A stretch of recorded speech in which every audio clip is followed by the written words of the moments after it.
The discovery of the baby dragon wasn't exactly how Elara had envisioned her Tuesday.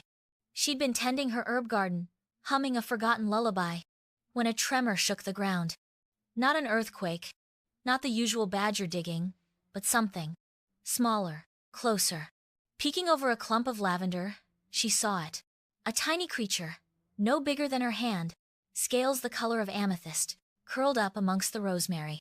It had a miniature snout and two tiny leathery wings, folded neatly against its back. It was a baby dragon. Elara, a woman known more for her exceptional chamomile tea than her dragon wrangling skills, felt a surge of protective instinct. She gently scooped it up, its scales surprisingly soft.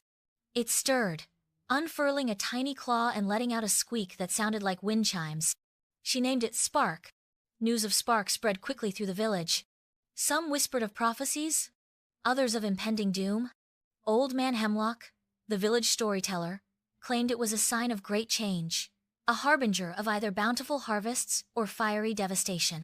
But Elara saw only a vulnerable creature, dependent on her care. Days turned into weeks.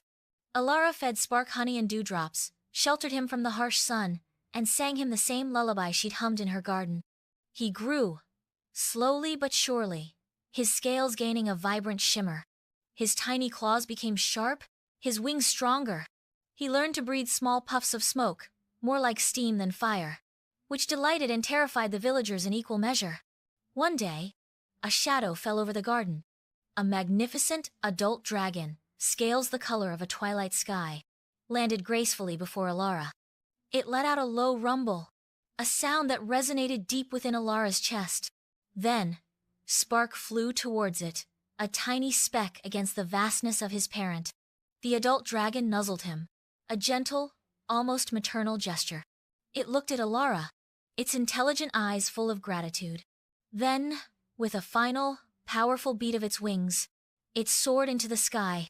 Spark nestled safely on its back. Elara watched them go, a bittersweet feeling in her heart. She had cared for a baby dragon, a creature of myth and legend, and had witnessed its return to its family.